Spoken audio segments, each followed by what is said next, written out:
Let's start a riot, let's start a riot on Twitter.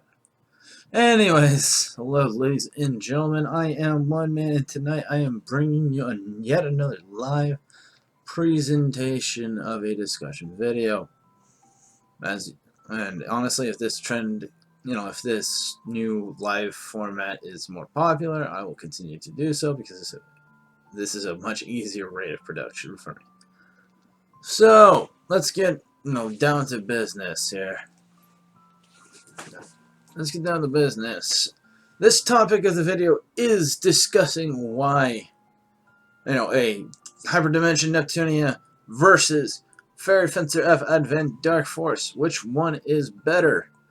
And yes, you're not gonna like Fairy Fencer fans are not gonna like my answer, but give me a bit of a platform to explain why. And I would like to encourage, a passionate but fair discussion. So when I say like flame war, I mean like flames of passion and war, not flames of douchebaggery. So let's keep that in mind. Anyways, now that I've done with the preface, we're gonna go and delve straight into the meat of things. Here's the fact of the matter. Even though Fairy Fencer F Advent Dark Force generally has a better story than 6 out of the 7 per ratio of the Neptunia franchise, it's not better. Fairy Fencer F Advent Dark Force is not better, and I'm going to explain to you why. Alright? Now, Fairy Fencer F Advent Dark Force is a wonderful game. It is a game with a wonderful, game mechanic system, albeit unrealistic and well, not unrealistic, but unfair trophies to go and grind for. It has 3 wonderful stories and wonderful routes, filled with vibrant, interesting characters that stick out, with interesting, setting design. Alright, there's a lot of things that are positive with this series. Well, here's where the negatives come in. See, the negative issue is that they don't just reuse the plot, because and here's the spoilers, by the way, I do apologize if you don't like them, but in the Kavar Desert, you start entering scenes with Sherman and Tiara. Now, depending upon the route you go, there will be a couple of differences, and those differences lead to different alternating routes. But all of them feature one thing in common. Fang, or a group of people related to Fang, all travel back in time to try and fix the problem and keep, the person they care for from dying. Even though they're not technically saving the person's life, they're still dead, and they're just trying to get, they're reliving their friendship through a simulacrum of the individual that died.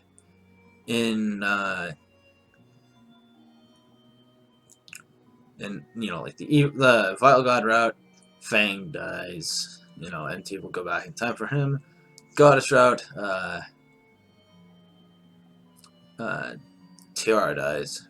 And I don't remember exactly who dies from the Evil Goddess route, but, that's not important. What is important is that they're still reusing this going back in time and going into a slightly separate dimension, and it uses the same base core story structure the entire way through. So after a while, it can become repetitive.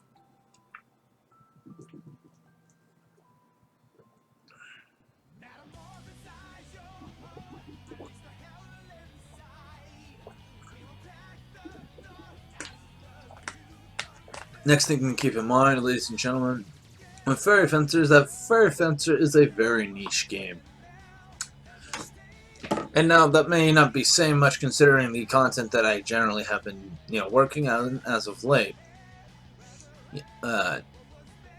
Is all niche related, niche related games and anime. Let's just say the Fairy Fencer F takes the cake. Now the Goddess ending is kind of weak. let's get that out in the open. It's very weak. It's very determining upon the emotions and struggles of Sherman, who a lot of us don't even care about and don't like, and yours included. There's the fact that in the Vile God ending, you start the second half with that same person as a good guy main character, so there's that as well.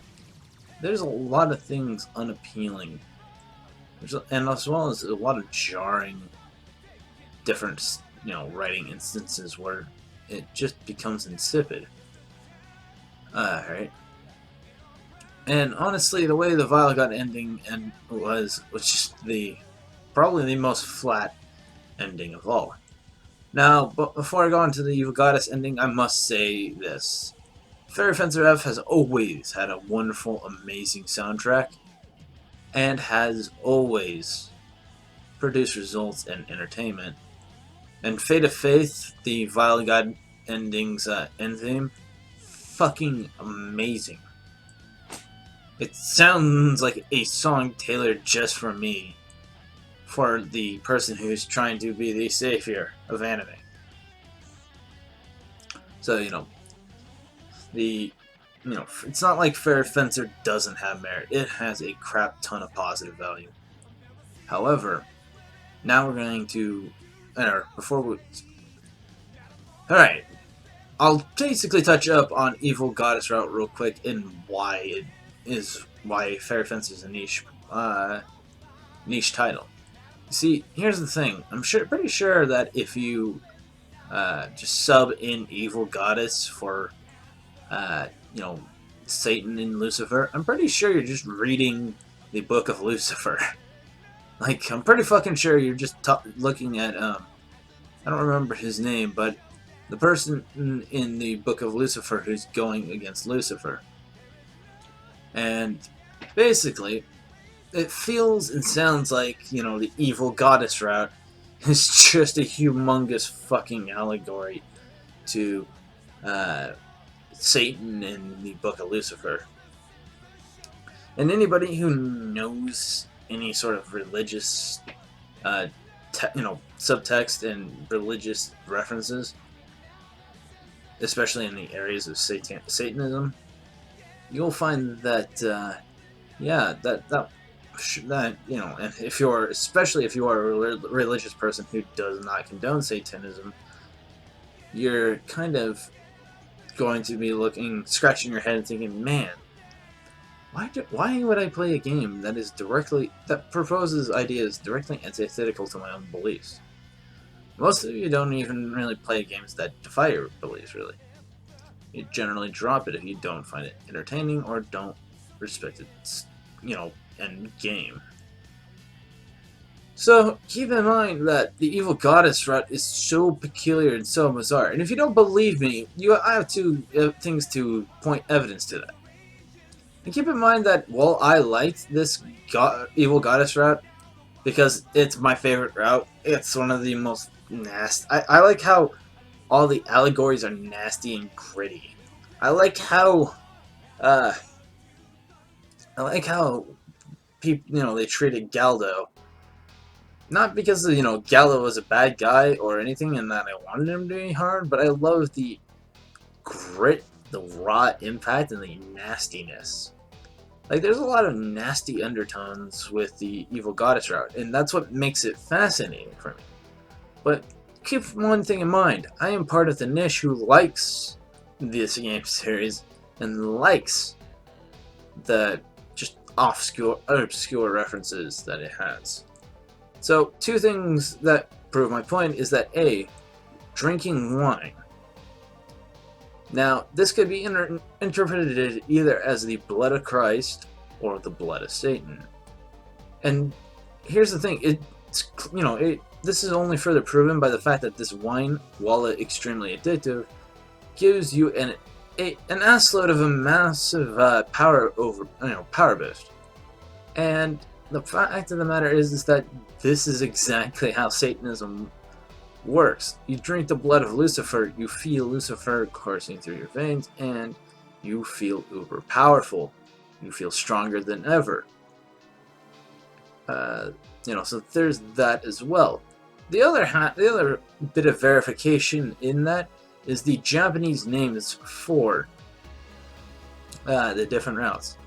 Now, the goddess route is obviously called the Megami route because Japanese is Japanese. The vile god route is the Joshin route. But here's where things get interesting.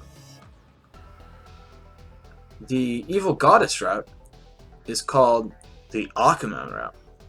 Now, if anybody who is slightly knowledgeable about Japanese at all, even if you're not a speaker and only know it because you're, a dork like me, you notice that the fact that it's called the Akuma route is a bit odd because it does not mean evil goddess. It means devil. So there are some very huge hints to Satanism, and I find it fascinating and I find it entertaining. But here's where things come in. This is exactly why Fairy Fencer F Advent Dark Force is a niche game, and it's not a game better than Neptunia. And the reasons being are A, the endings and the style of story based on Fairy Fencer is not going to attract a large crowd. It is neither casual. It doesn't have the casual setting that Neptunia does. It doesn't have as much of the humor. Some of the characters are absolutely insufferable. Some people really hate Bernard, or people really hate Sherman like me, or some people hate Zinc if you're a plebeian wussy.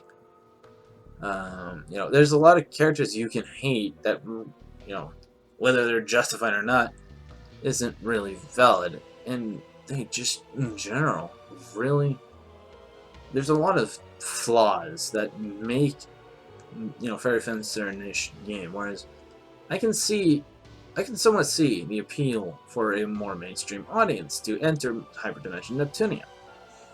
So to make a quick cover of the explanation, one, it's not as accessible of a story and enjoyable of a story for a plebeian person who is trying to come in and enjoy themselves. So it's not as inviting for the consumer. Another reason is that there's not enough time and not enough games placed in favor of Fairy Fencer. That's just an established fact. Now, I'm about to cover these two points and aspects here. Aspect number 1 / point 1, the idea that Neptunia is more accessible. Now, if you played Neptunia for as long as I have and have beaten all the stories and all that like I have, you start to really notice a few things about the series. One, the gameplay mechanics, regardless of anything other than Mark II and Mark I, all of them actually have pretty simple, easy to get into interface. Neptunia is kind of like Minecraft in a way. Not because, they have the exact same gaming style, but because they both fall into the genre known as casual gaming.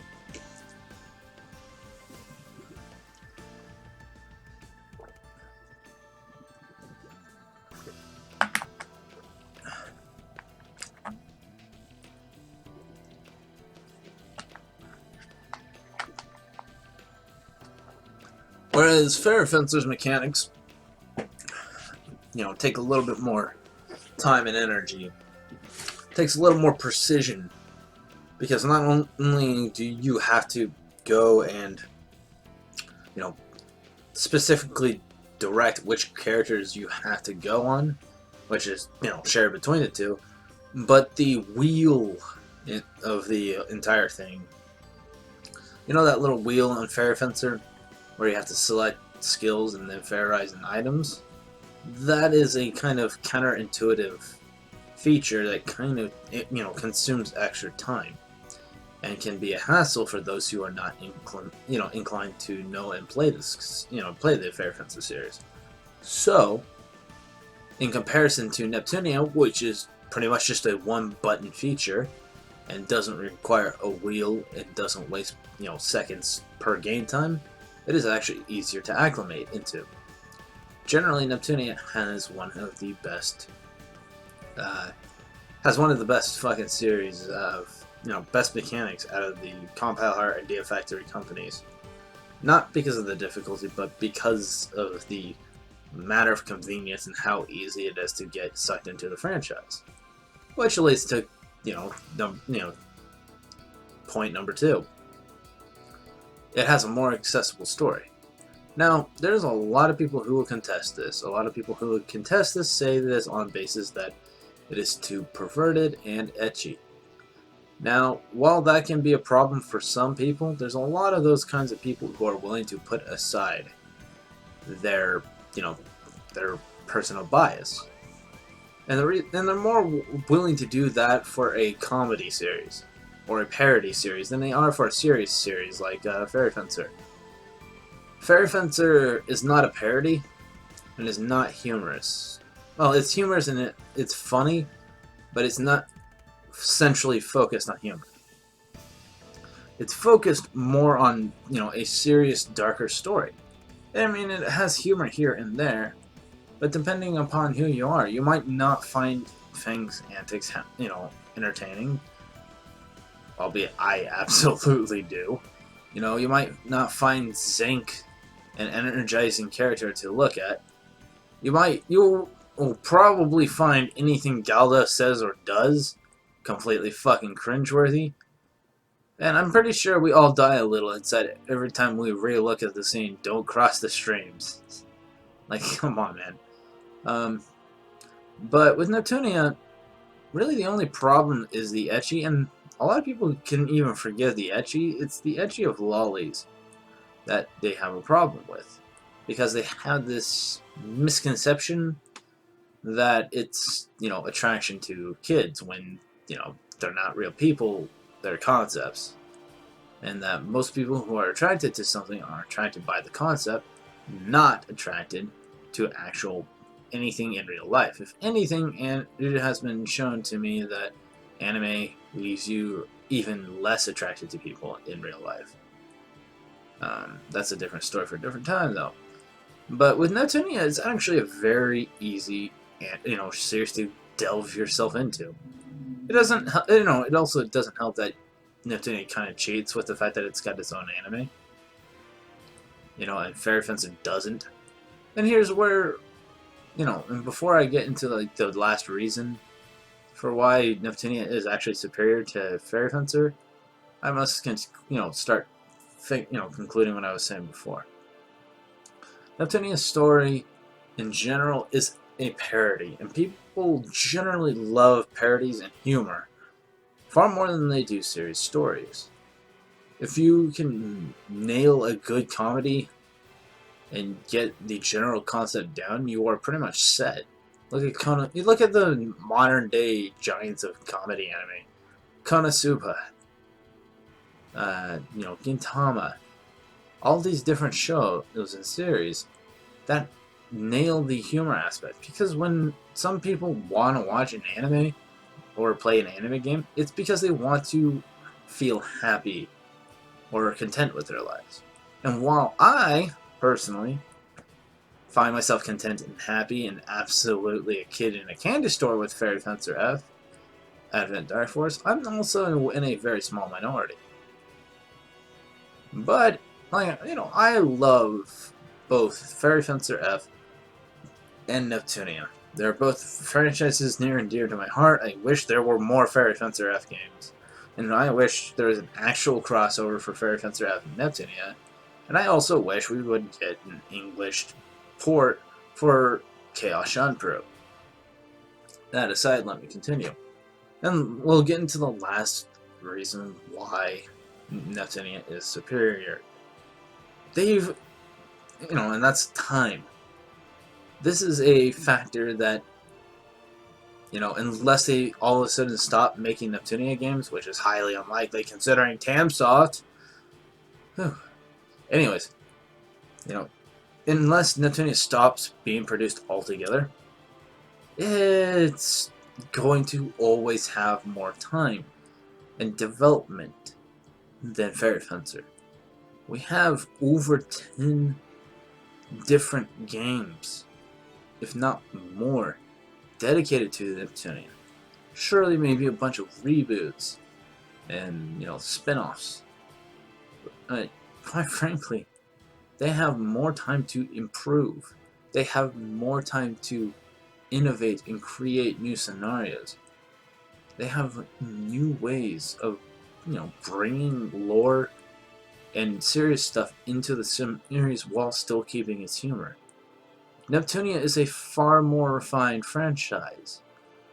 And not knocking on Fairy Fencer, but they need to have more lore, more world building under their belt. They need to to be superior, they need to, in some way, shape, or form, they need to present a story, a theme, and setting so great in a grandiose scale that it's hardly realistic. That is what they would need to project to put themselves as the superior, dominant creation. And I'm talking about like an objective level, not a subjective level. Because if we're talking about a subjective level, I can go into August War and how it's the best out of this, you know, entire compiler and DA Fencer games all day long. Da da da da da da da da da, dancing on your tears and your.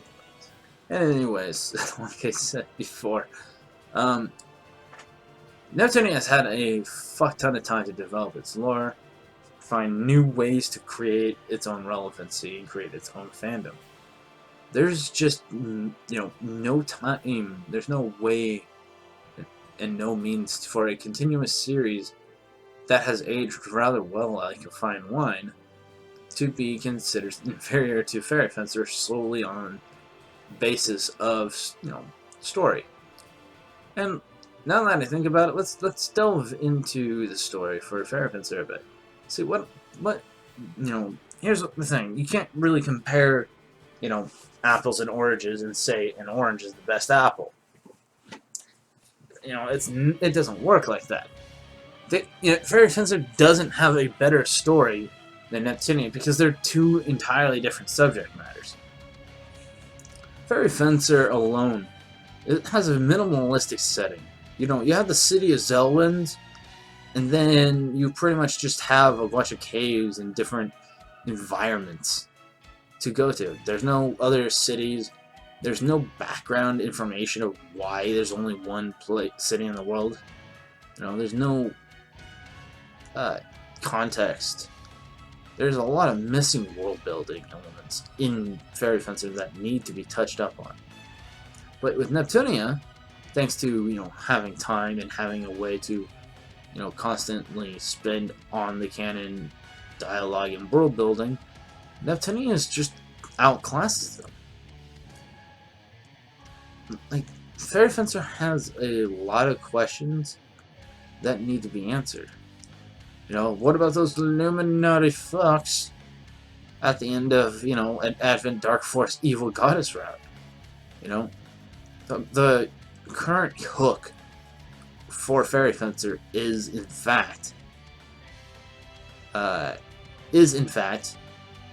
the fact that we want questions answered. But what Neptunia does to keep us going isn't that we want answers, but we want to support it through an emotional basis. They do this to play and show. They have you play their games and fall in love with it for the content of the story itself, as in like loving the characters more. We don't come in, but with Fairy Fencer, there's more of an ulterior motive behind it, because due to the fact that it doesn't give away its setting and doesn't give away some of its, you know, material, we want to ask questions. We want to know more. But the fact that it doesn't have these things, it doesn't have some very necessary, very needed world building elements, makes me find the idea that Fairy Fencer F is better than Neptunia to be completely and utterly laughable. Now, I'm not saying it's a bad series at all. It's an enjoyable series. I find both series enjoyable, but to call Fairy Fencer F superior is just ridiculous. Now,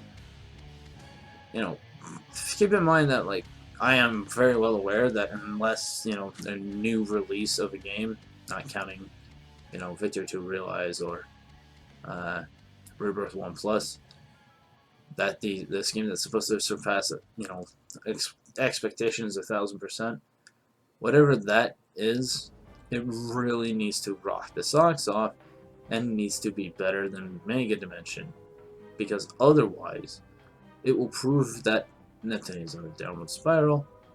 But if it doesn't, then, well, maybe, just maybe, it will remain as the best out of the series. There's just more development, more time and effort, more, generally everything's put in place. I want to see where, Fairy Fencer F goes before I, render another set of judgment. Because there's a lot of potential and a lot of money to be made in Fairy Fencer F Advent Dark Force. I recommend you buy both that game, the original Fairy Fencer game, and the entire Neptunia franchise. They are all wonderful creations. And keep in mind that while I say it is laughable that people find Fairy Fencer superior, it is nonetheless not a rip on it. I'm not ripping on either one of them. I'm doing a fair comparative study here. Here's the thing. No matter, so far, all the Fairy Fencer F has produced, they've produced a wonderful, expansion pack for, Fairy Fencer, whereas it gets completely outclassed by Mega Dimension Victory 7. Or Mega Dimension 7, as I like to call it, because, Roman numerals, and that it triggers the fuck out of you guys. But, there's so many ways so many creative and innovative ideas that Idea Factory and Compile Heart come up with that constantly makes people expand the Nep lore. There's more development and more entertainment value to Neptunia as a whole. There's also more time and experience to age and world build. I may be rescinding the statements if Neptunia continues to go downhill, and Fairy Fencer F gets another couple of games under its belt and a better grasp and better understanding of what the world works and how the world works. I'm sure I'll probably be singing my tune. But for now, there's really no possible reason for me to say that Neptunia is inferior to Fairy Fencer. All you've really got is an anti-moe, anti-lolly stance, and that's really not much to stand on, considering the fact it's just a bunch of moral peacocking. It is not actually something to care about. So, people are gonna like what they're gonna like, and they're not gonna listen to you to tell them otherwise. So, now, again, like I said, I love both series, but it's just ridiculous to find that people think Fairy Fencer F Advent Dark Force is better than Neptunia. It's just not true. It's fictional. Now, I do suggest you go and buy both these games. Anything not named Dark Rose Valkyrie is generally worth your time. Buy Compile Heart and Idea Factory. So, with that said, I shall leave this off here. I personally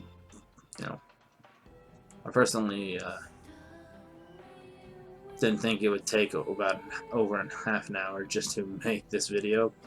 but apparently I had more to discuss than I gave credit for. So I'm gonna leave it off here. As usual, if you like, me in person, live talking about this, give me a hashtag live in the comments. Like the video. If you're new, give me a subscribe. And when you get the subscribe, please click the bell to be part of the good old notification squad. And I'll be continuing just talking like this, talking passionately about different things along the way. More anime discussions, more Neptunian discussions. These videos are relatively easy to make and, no time for production costs at all.